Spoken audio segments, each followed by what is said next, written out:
Good afternoon. Welcome to another edition of the NRNRC Black Table Talk podcast. I'm your host, Mr. Sellers, and I have the lovely pleasure of being the project coordinator here at the National Reentry Network for Returning Citizens. So I'm Mr. Zach Rigoni. I am our policy director. Zachary Talamonte, I am the wellness coach.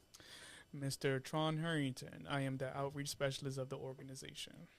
All right. So today, for those who are listening, we're going to kind of do a one-on-one about how we got connected here to the National Reentry Network for Returning Citizens as staff, and tell you a little bit about our backstory, and then kind of dive into the work that we do. So, fellas, let's kick it off with our storytelling around how we got here at the organization. And I'll gladly go first, I guess. I've been working here at the organization now for about a year and a half, almost going on 2 years. As the project coordinator, I help facilitate, implement, and plan programming. I got interested into this work, or I ended up working here at the organization because I looked on a platform called Indeed, and I was looking for a job specific to reentry. I had decided prior to applying for work that it would be best if I lean into my experience with the legal system, given the fact that I have a background. And so if someone were to pull my background check, it would come up with whatever my charges over report were in the legal system. So I said, in order to do the most good, given the experience that I had with the legal system, I said, I'm going to turn that around and go work for an organization like the National Reentry Network for Returning Citizens, who's doing meaningful work to bring about a positive impact on our community by addressing some of the systemic things that are going wrong within, the Black and brown community, particularly how Black men are being targeted towards getting pulled into the legal system. So I had kind of a similar direction of motivation, but a different path there. So I was released September of 24. It's 25 right now, September 24. And all through the time of my incarceration, I knew that I was wanting to find some way to really leverage this experience, make a positive out of a negative, and that whole make your pain your purpose type of situation.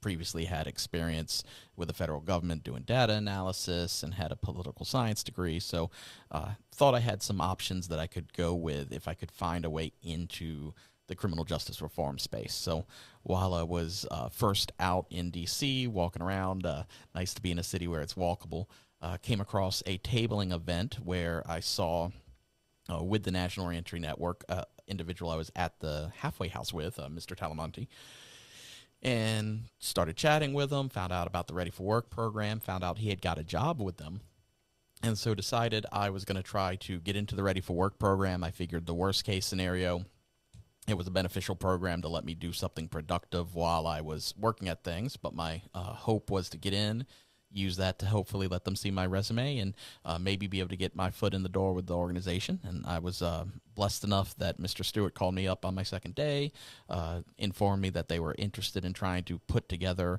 a policy position, and thought that I would be a really good candidate for that. And it's been fantastic since then. I've loved getting into this work, into this field. It is so fantastic to be doing something that truly feels meaningful and has a purpose to it, as opposed to just doing a job for the sake of doing a job. Yep. So, like Mr. Rigoni said, I knew him in the Baltimore halfway house, and then I came home, went on home confinement here in D.C., and spent 6, 7, 8 months looking for work. I didn't have a whole lot of job experience, and I had a record, so no one really wanted to hire me. And I was lucky enough to have my mom kind of be looking up some stuff for me as well, and she found the National Reentry Network and the Ready for Work program. So I called up, got signed up, and was participating in the program. I was trying to learn as much as I could, just because I didn't have a whole lot of job experience. I was needing help with pretty much everything. And then while I was in the program, Mr. Stewart had actually called me up for an interview because he saw the resume that I had, where I stated that I had gotten a personal trainer certification while I was incarcerated. And he was looking to start a wellness program for the National Reentry Network. And so I had a couple interviews with him. We kind of talked about my background in sports and, kind of what I've done with my life. And I was lucky enough to get an actual opportunity to come and work for him, help run the wellness program. And like Zach said, it's been a pleasure to work here, and it's, I always wanted to do something kind of with helping other people, and this kind of gave me that opportunity to get that job experience and also allow me to help other people. So, For me, growing up in the streets with a good spirit, I had one foot in and one foot out. So I'm trying to figure out how I want to go about things, and I pretty much try to balance it out. Like I try to do illegal stuff while doing legal stuff, and it's like I don't know who I was trying to be, Ghost off Power. I don't I don't know, but after being involved with the criminal justice system, it like really took a toll on me. Like damn, like I got this on my record. And now it was hard for me to, even get a job with DoorDash. And I was like, damn, I got to feed the family, but I don't want to go back. And I kind of went back to the streets, but it wasn't the same. So I just gave it all up. I was just like, I couldn't do it anymore. So I decided to Google programs for convicted felons because I didn't know they changed the language to returning citizens at the time. And then that's when I came across the Ready Center, and I met Demetria, and she introduced me to the Ready for Work program. And I see that it said it helps with motivational speaking and financial literacy. So I'm like, oh, okay, I always wanted to be a motivational speaker. I actually thought that's what I was signing up for. I'm not going to lie. So I'm like, oh, this is the sign from God, So I decided to participate in the program, and it wasn't what I expected, but it was what I needed though. And it was really good. It reminded me of what God has intended for me, but me being caught up in the streets and, being programmed from like rap music and not having a positive role model and such, it made me want to give back because I know there was a lot of brothers, especially who I grew up with, who was trying to figure it out too. Like, how can they make it out of the streets?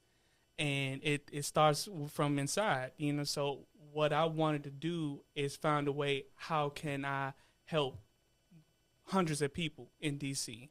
And I thought this would be the perfect opportunity to do such. So one of the days I was going up to the office to talk to Mr. Stewart about getting an incentive for participating in one of the trainings. I felt like that was my opportunity to let him know, I want to work for the organization. And I broke it down to him that I was tired of the past. Like I was tired of being in the streets. I didn't want to go back. And he told me, he was like, it's a serious work now, so I didn't, it's amazing because I actually had to feel it to see what he was talking about. So I love it. And that's when I tell people, like, when it comes to this stuff, like, advocating for the communities, advocating for returning citizens, you got to be all in or nothing. So it's that saying, like, go big or go home. So I'm like, nah, I'm going big, and I'm not going to stop. So I am really grateful for the facilitator. I'm grateful for the CEO, all the staff members that supported me to get to where I'm at as well in this organization. Like, that's one of the neat things, I think, listening to all of us talk, is that we all came to this organization in a different way. Like, Mr. Sellers came through in kind of a traditional job search. I came here, trying to, with a goal of trying to find a job. Mr. Salamonte found it through his family member, which is always fantastic when you have that support system, and then just showing yourself week after week in class and kind of proven. And then, Mr. Harrington taking that effort himself to go, hey, I need to better myself, searching it out himself. And then when he saw that opportunity, they always talk about an elevator pitch, giving that elevator pitch and saying, hey, let me help you and you will help me. Yes. And I think that's great. And like, I don't know about you guys, but I think that diversity of how we came to be also represents just that diversity of person that we all are. And I think that adds to our work, don't you think? Amen. Yeah, I think, we all come from different backgrounds. We've all been through different things in the past. What are you talking about? We're all exactly that. I see four quadruplets up here. Yeah, we are all brothers. I just never do that again. But I think, because we're such a diverse group and we all have different lived experiences, it makes it able, or it makes us able to help more people, you know, because everybody is able to relate to, you know, our clients in one way or another. You know, I might be able to relate to them, you know, on a, you know, like a working out or a nutrition thing. Same thing with Mr. Harrington. You know, Zach, you might be able to relate to them more of like a, you know, if somebody's interested in advocacy or what's going on politically. You know, so I just think that that's, and I think our clients appreciate that too, that they know that when they come here, there'll be someone here that will actually be able to understand what they're going through. I mean, piggybacking on that, because I actually had thought about that for like, I don't know, probably good 4 or 5 months since we was working together, and how we all come together, you know, like you said, like different backgrounds and different knowledge of this, but it all leads to us doing this work together. That definitely reminds me of a Voltron. So and we're all giant cats that get together and make a big giant reentry robot. Man, what just slaying the legislative and the bills and focusing on public health, like just knocking it out the park, working together and showing people that we're not so different, you know, because we all after the same thing, to have a better life, focus, you know, and have a better public health that would lead to public safety and, you know, things of that nature. I like that. I'm definitely thinking about that the next time we go out. What were you gonna say? I was going on a serious note. When we talk about diversity of thought, right? For me, it's a work in progress, right? Like, I definitely agree that to value someone else's ideas, and you know, especially when, I guess the point that I'm making is that you're pulling on your lived experience when you're coming from a, you know, perspective about like how we do this work. I say that to say, because then it becomes like a fishbowl, right? Where ideas are free flowing and people can be embraced for what they're bringing in terms of their lived experience about what they already know or what they're learning about the reentry community. But for me, it's a work in progress, and I try to give myself grace and mercy every day that I learn something either new or kind of sharpen my knowledge about something that may be a part of my lived experience in reentry. Yeah, like I like the different analogies. It's always kind of helps me when you know put into picture to something to really kind of compare it. And while like I hadn't thought about the Voltron one, that individually we're strong, but together we're even bigger. Yeah. Yes. A lot of times when I think of the different patchwork of our different skills, our different backgrounds, our different talents, I think of it kind of like a puzzle, to where you have all these individual pieces and they all have their different curves, they have their different edges. But once you can piece them all together, more and more of that picture is seen. And while I think, and that's why it's one of those, even when we add the volunteers, when we add new interns, when we add new people onto the staff, when we get new clients, all of that is just adding to that puzzle and adding to that picture. And what starts out as, you know, a little picture of the house with the staff grows up to a whole little street neighborhood, which then you keep adding it together, and it's suddenly that puzzles the whole city, and you kind of just keep growing that picture out as you add all those different experience, all those different talents together. And that's what I love about this work on the street level of things, because it's one of those, I'm working a lot in the policy space, and it's a little bit more abstract, but especially with our outreach team, with Mr. Sellers working with our actual programs, that's when you're working with the population and really adding to that puzzle. Man, you sound like the left arm of Voltron, bro. Hold on. Can I say, you got me thinking, Mr. Goni, that I don't know if I'm saying this correctly, but there's probably some type of notion of reentry doesn't, you don't choose reentry chooses you. I mean, I think that's a little bit of any true profession. I think it's one of those, especially when you're talking about professions that deal with public service, that deal with helping people. It's not just work; it's a calling. It's got to be a calling, because it's difficult at times. It's stressful at times. It's the reality with nonprofits. They're not always the most financially rewarding, because especially in the fiscal environment we're in right now. Yes. But it's one of those. It's rewarding in the heart, and so you have to have that calling to stick with it and to keep doing that work. So yeah, I think it is. It's one of those, when you run into, like, I guess I'd say that everybody coming back from prison is re-entering. but not everyone is truly working for reentry. Definitely. You gotta have, like Mr. Stewart always says, that mindset shift.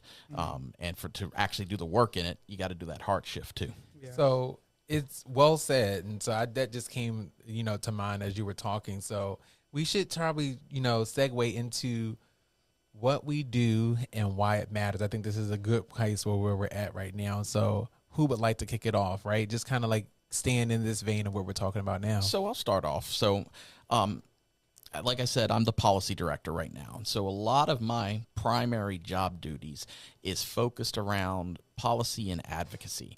That is, so specific with policy, that's not just, going down to City Hall and trying to write up or follow what policy's there. But that's also going to the actual council members and advocating on behalf of returning citizens.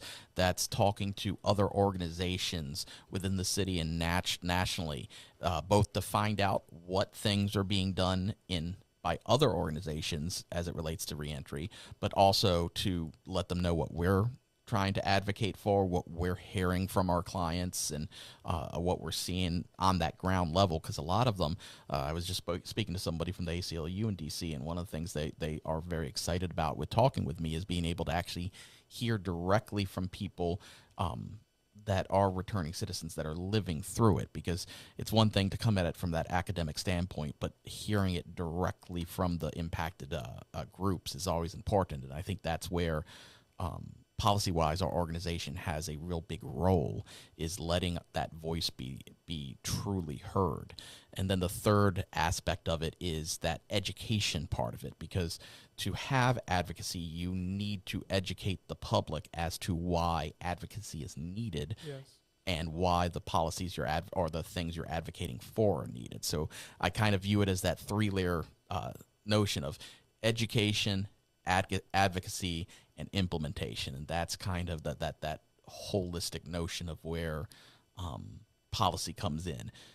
Beyond that, it's one of those things to where I try to leverage the fact that I had that prior experience in the federal government to kind of help out with some of the office type things, project management type stuff, helping out where I can, because the reality is with nonprofits and just small businesses in general, not even nonprofits.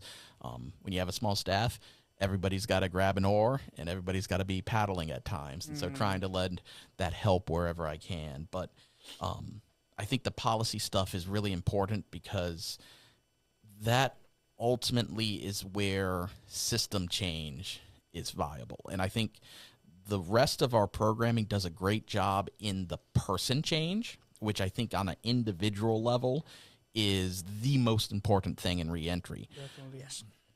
System change is going to be longer and harder to do, and it doesn't necessarily, I would actually say person change helps make success more likely than even system change does. Yes. But system change impacts a larger group of people. Yes. And so that's why I think that element is important. And while the rest of the organization's focus is on that people change, kind of aiming at that other side, working at the systems, making it so that way if someone is willing to change, that the pathways forward for them is more smoothed out, is paved, I think is very important. But also, I think the biggest thing that I've been falling on recently as to why this job is important is specifically that middle section, that advocacy part. And specifically, actually, I guess it would be the education mixed with that, because I think it's letting returning citizens know that they have a voice, that they have power, especially here in D.C. It's one of those things to where we have a city where not only can we still vote despite our felony convictions, we can still vote while we're incarcerated with that felony convictions. Take any other voting block that is 10% of a population of a city, and if you could mobilize them, if you could convince them that they have a voice, that they have power, you could impact so many things.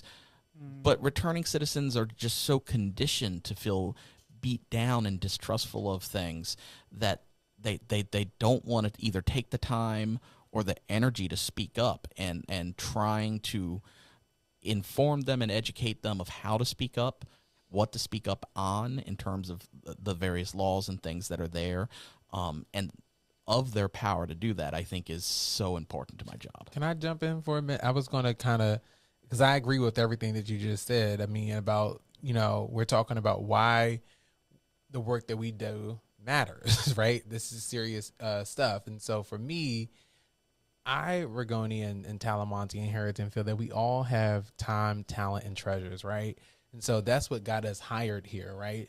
Something about our conversation and what skills, what tools that we have, or what training we may have experienced could help us, do the work that this organization, this nonprofit is requiring of us. Personally, for me as the project coordinator, it takes a lot of patience, right? It takes a lot of understanding that when you're trying to put together programming, you can have all the best intentions, right? You can have all the best intentions, but when you're talking about the human element of a program, on paper, it looks good. On paper, it sounds good. On paper, it's like that yellow brick road that you want to go down, because it's like it's all laid out, right?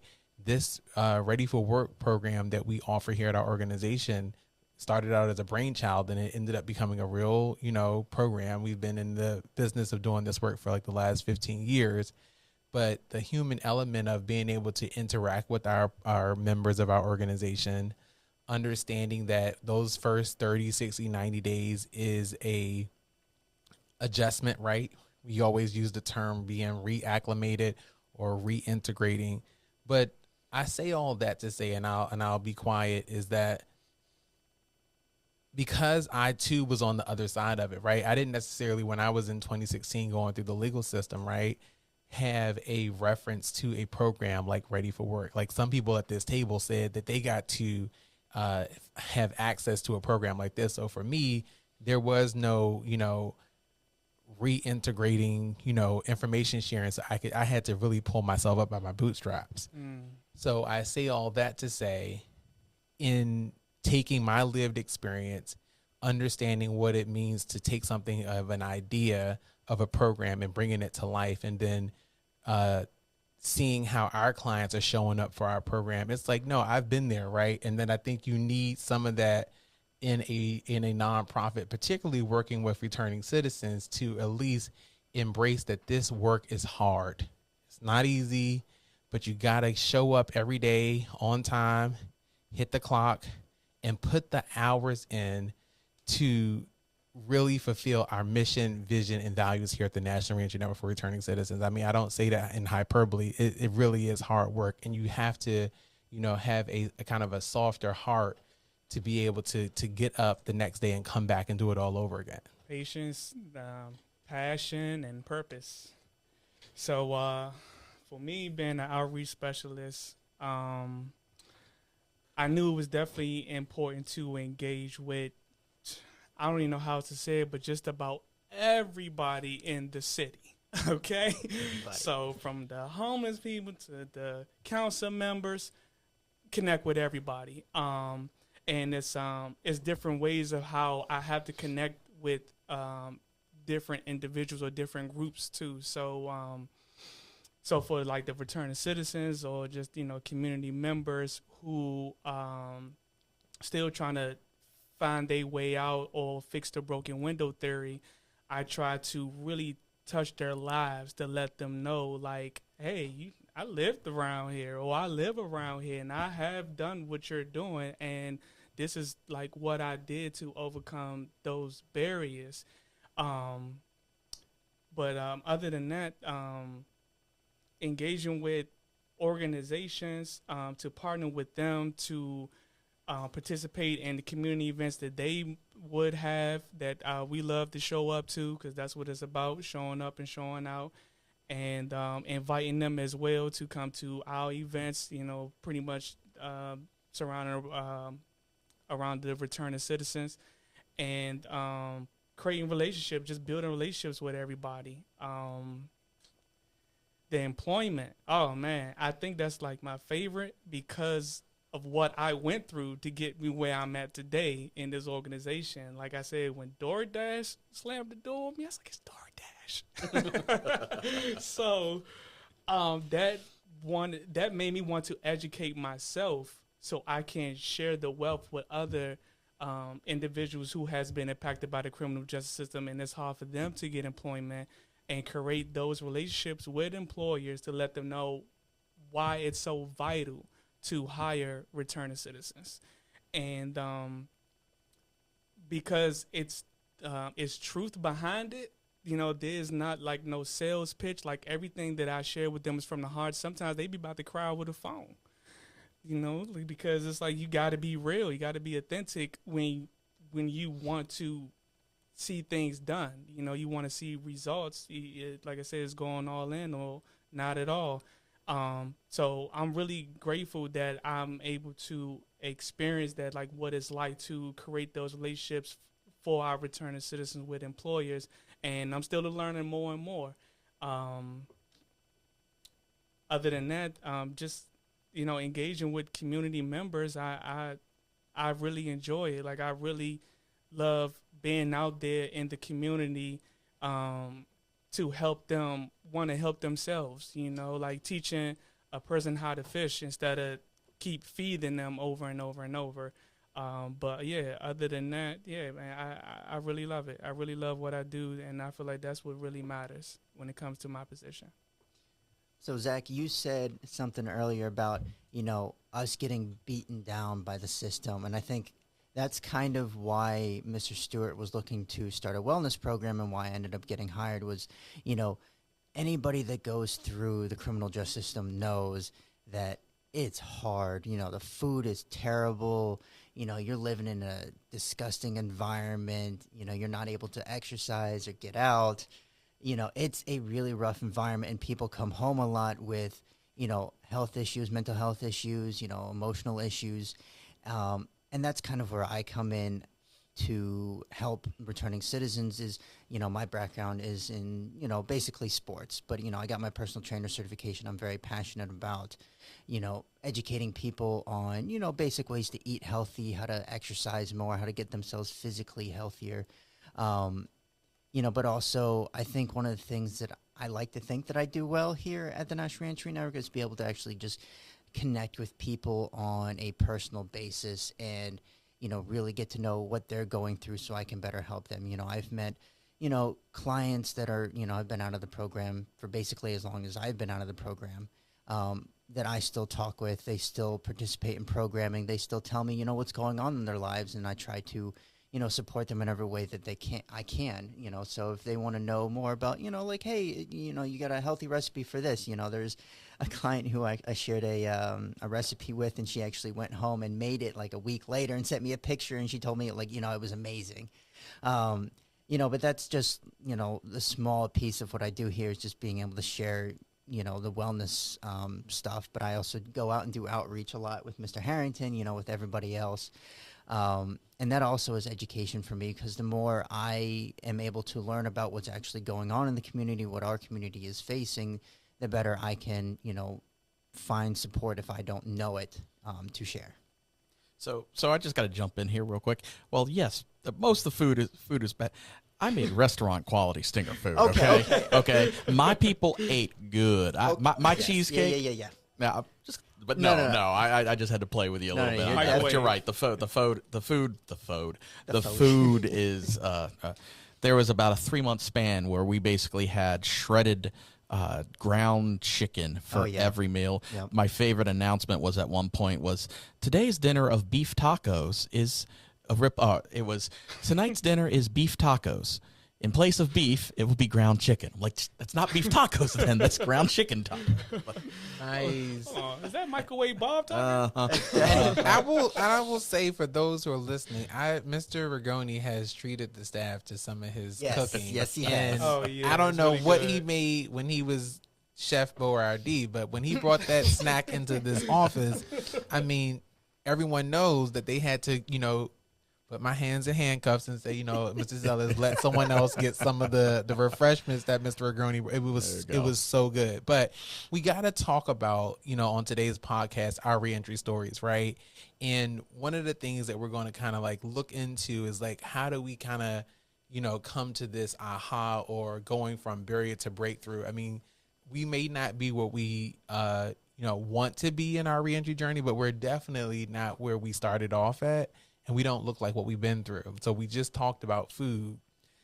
A part of my reentry story has to deal with the fact that I call it the big six. On the bottom end, you're talking about food, clothing, and shelter. And then on the top end, you're talking about employment, transportation, and getting healthcare, right? And you usually get the other three once you get employment. So my food actually came from social service programs in and throughout DC, where I could go to a Martha's table and get, breakfast or breakfast and dinner. And then they also had a wellness component of doing, they were doing like visual and arts. So you can go in and do some type of creative, you could do GIMP, or you could draw, or you could get out the watercolor. I mean, it was just this was a part of me programming, right, to get my... Just for those that are listening, GIMP is a photo editing application. We don't want to create any confusion here. I'm talking about GIMP like you find at summer camp when you're actually doing some type of weaving. It's actually it's okay. But I had all kinds of other things in my head. I was confused. Sorry, it's okay because I didn't get the reference earlier about the Voltron. So as you can see, that's the diversity in our experience and how we can use that to pull together and create a bond just to get different experiences. So yeah, that was my food source, right? Or I was going to a Thrive DC. And I start that part of my, reentry story, like how I got to be working here at the National Reentry Network for Returning Citizens, because I literally had to crawl before I walked, right? Mm-hmm. My family was not in a position to just necessarily welcome me with open arms. There was a test that had to be put in place, right? Like there's a difference between us taking care of you and you taking care of yourself in the situation that you put yourself in, right? So that's a tough thing to kind of hear from a loved one and then like figuring it out, right? Some nights you want to, sleep outside, over at St. Matthew's outside on a bench, and then you waking up walking down to Miriam's kitchen to get your breakfast, because if you're not there, then you're gonna miss that meal. So I was doing what I had to do, but I shared those humbling experiences because when I started putting the work in and when I started not blaming other people for what I could do myself, my life started to change. And so a part of my reentry story and how I ended up here at the organization is because I took time to self-reflect and figure out how did my life get so far out of control and how did I get to rock bottom? And it's because I allowed it to get there. I made some choices. I made some bad mistakes, right? And my life just went there. So that's a little bit that I'll share. But I mean, if anyone else wants to jump in, I just wanted to give some context for our listeners. So I am glad that you had came a long way, taking care of yourself, and because health is very important. So since we are on that note, I had a question for Mr. Talamonte. Did you ever think of how far you would go of being a wellness coach? So I've definitely been putting some thought into it recently, because ironically enough, because we've been out in the community so much, and just seeing some of the issues that, returning citizens, even people who are not returning citizens, are going through, and then, having the background that I have and the passion that I have for wellness, and just, I don't have anything like really blank specific in terms of where I want to be, in like 5 years. Yeah. All I know is that, I want to continue to educate myself, continue to, work on myself so I am able to help other people better, because I know I have a lot of support, not only from home and my friends, but, from my colleagues at work too. I get support all the time from my colleagues. Definitely. So just taking that support and that knowledge and, growing and working on myself so I'm better able to help everybody that I can, especially those who have experienced the same things that I've experienced, because I know how hard it is. Yes. And that's really my thing. Nice. Since we're asking questions, I actually want to just pitch something to the group is, talking about things being hard. We've all dealt with hard situations. I'm sure we've all had days here in the office where like, man, I just want to go home. I just don't want to do this anymore. So what does everybody else kind of do, or what helps them kind of get through those days? So, I mean, for me, it's two things. So the cliche thing is to say, well, to focus on the type of work you do and the great impact you're having. But the reality is that's always somewhat on your mind. Like rethinking about that when it's a long, hard day, yeah, it might pick you back up. But a lot of times it's always routinely on your head. For me, I'll go with more of a practical sense of a suggestion. I always like to have a task that is something that I am confident doing, that is somewhat repetitive or somewhat, I'll say simple, because it might not always be easy, but it's not difficult to do. That I can go, you know what, I'm having a hard day. My brain's just not there. I'm just kind of emotionally on edge. Let me do this because I get lost in it. It's not that difficult to do. It lets me almost get into that. It's like work meditation, for lack of a better thing. Yep. And I actually think it's beneficial for returning citizens to find that type of task on whatever job they're doing, and even have a conversation with their boss saying, hey, the reality is, especially in that first year out, there's going to be times where I might feel a little overwhelmed or having kind of that panicky feeling that sometimes comes when you're fresh out and you're dealing with the kind of paralyzation of freedom, for lack of a better term. And I know for some people that haven't gone through this, that might be listening, that sounds crazy, but I'm almost positive every person that's been through the system is going to go, yeah, I understand that. Yeah. Is to talk to that supervisor and say, hey, this might come up every once in a while. When it does, this particular task works really well for me. So sometimes I might save this task for those type of situations. And if you see me doing it, that's why. And I think having that conversation with a supervisor can sometimes kind of help out because of their understanding. And I think most of them, if they're going to hire someone with a record, they're going to be somewhat understanding. That's going to go over much better then you having that tough day, then you panicking, then you having those feelings, and instead you're flipping out on people, or you're short in your conversations with people, and you're saying something rude, or you just flip out and leave. Being able to have that conversation up front and having that plan, I think, is a really good way of going about it. Okay, so yeah, I cannot lie. I be wanting to crash. I cannot lie, but from a long day, like you said, after soaking everything in of like what we had to do, let's just say throughout the whole week, what I like to do is like read or listen to Stoic videos or philosophy or maybe classical music or jazz, or if I'm cooking, sipping wine, read a book, and continue to like take care of my physical health. And because of those type of steps help me to get to where I'm at with my mind, body, and spirit, I just can't see myself burying the talent, So it's like I wasn't raised like that. Like I gotta share the wealth. I love sharing the information, especially if it's valuable and we need it. I gotta share it. And if it helped me, I'm pretty sure it will help the next person who was in the same situation as me, especially coming up in those particular neighborhoods. So when I see a brother and he seems like he's going through stuff, I like to give him positive information or things that he can possibly like meditate on, or just listen to as he fall asleep or some sort. And that actually really help people, like want to know how to cook and cook more food to stay away from fast food. That really gives you. God. Who said organic? Well, no, but that's but yeah, go ahead. I was going to this whole. I don't know if this is the correct term, Mr. Rigoni and Mr. Harrington, but we're talking about a work-life balance for me. When you ask the question, Talamonte, I'm thinking work-life balance, and you don't want to take work home, right? You want to be able to leave here and let that stay. And then you want to be able to come from home and come to work refreshed and rejuvenated, if that makes sense. Yep.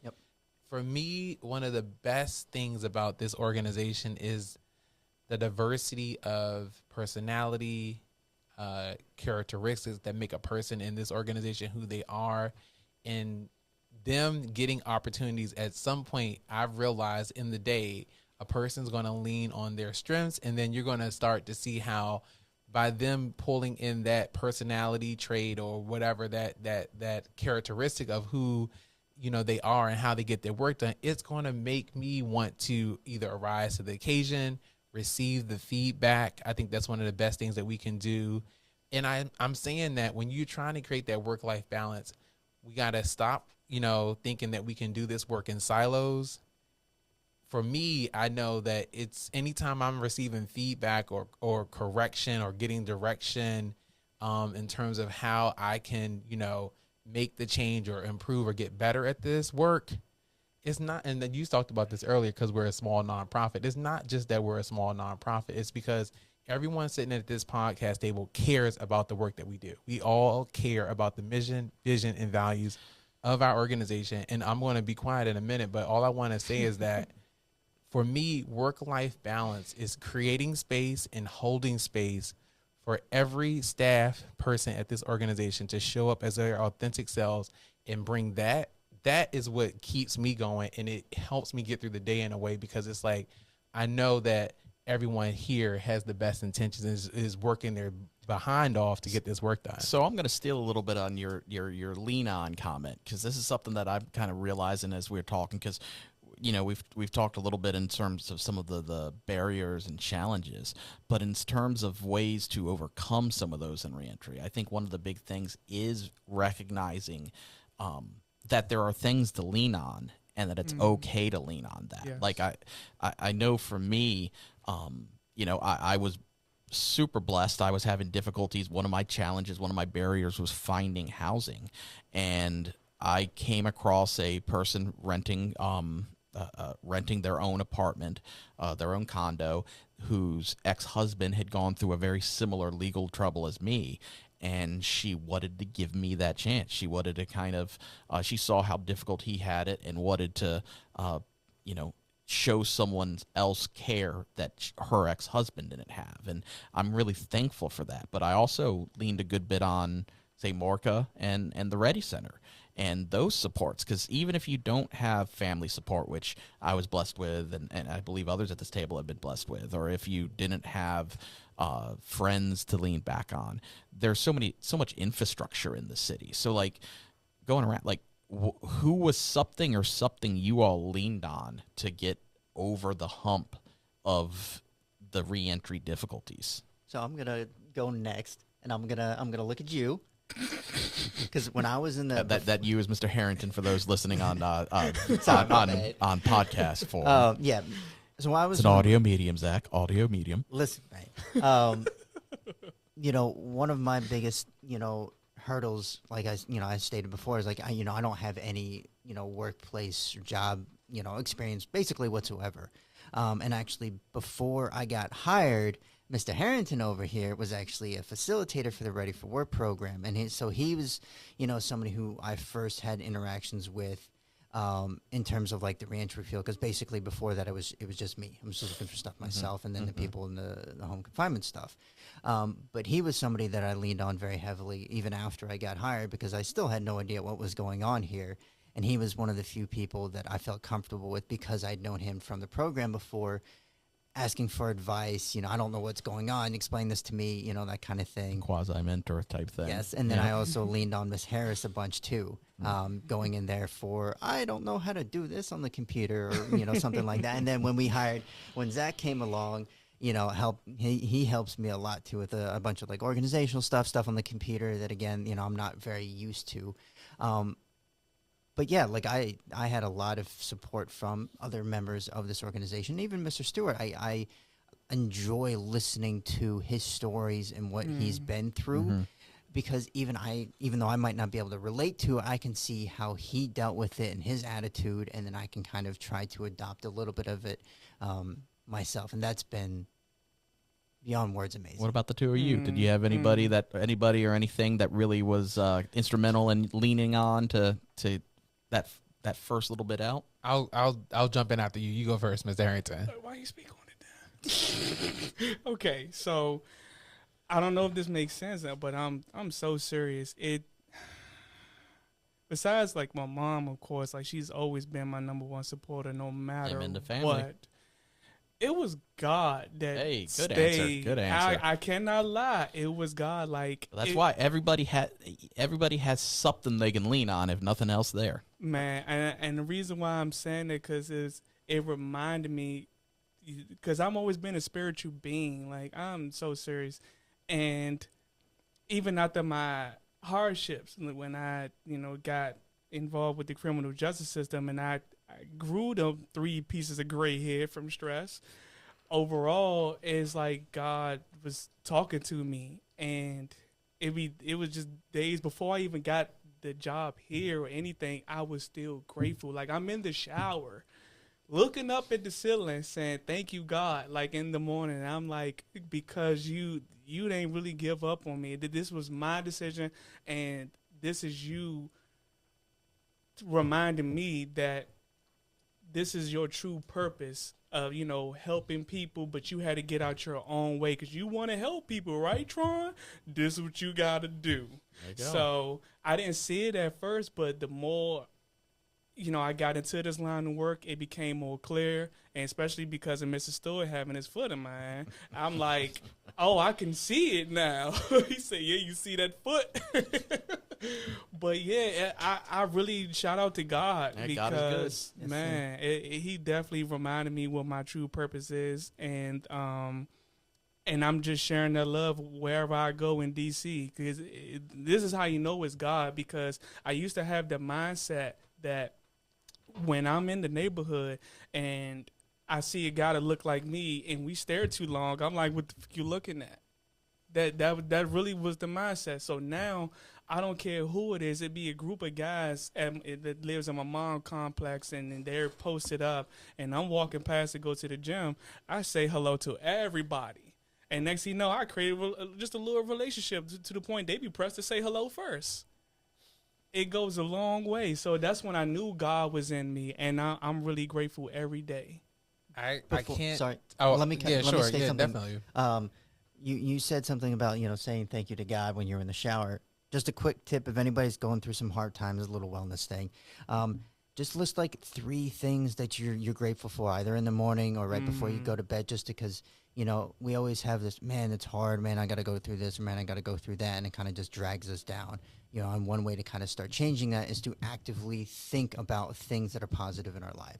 So next time like you hear this tonight, just list 3 things that you're grateful for. Nice. Shout out to the wellness coach. Love that. I'm gonna, and we're at that time, fellas. I know we can go on and on and on, but so I'm gonna say this, and then we're gonna kind of wrap it up for today. But hopefully, those who are listening, you'll want to tune in, like, share, and follow us on Spotify to get more episodes of our Black Table Talk podcast. But to answer your question, Mr. Rigoni, like if I were listing my 3 things about, how I appreciate the opportunity to get into this kind of space and like who made an impact, right? Was that the question? Who did you lean on, or what did you lean on to overcome some of those barriers to reentry for you? So Yeah, so you kind of went over that a little bit with Martha's Table and things like that. it's so funny because when Talamonte, Mr. Rigoni, and Harrington, I'm sure you heard him just say like those 3 things.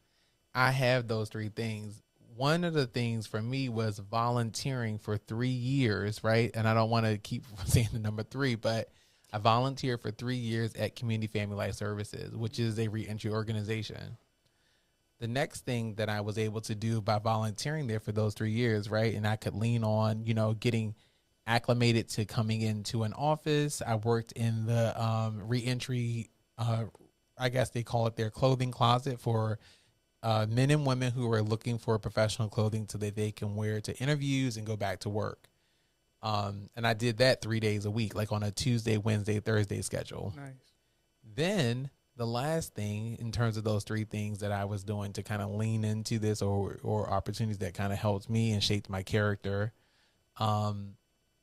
was the reference that I could get, because I knew that I had something on my background, but by actually putting the sweat equity and doing the hard work, I got an opportunity to build a relationship with that family, those friends that I consider now over at CFLS, that gave me an opportunity when I didn't have one.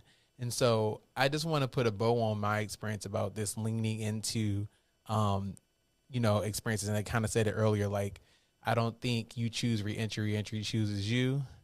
The only thing that I try to bring to this work is love, because that's the only thing that's going to conquer the hate that I've experienced when people can treat you other.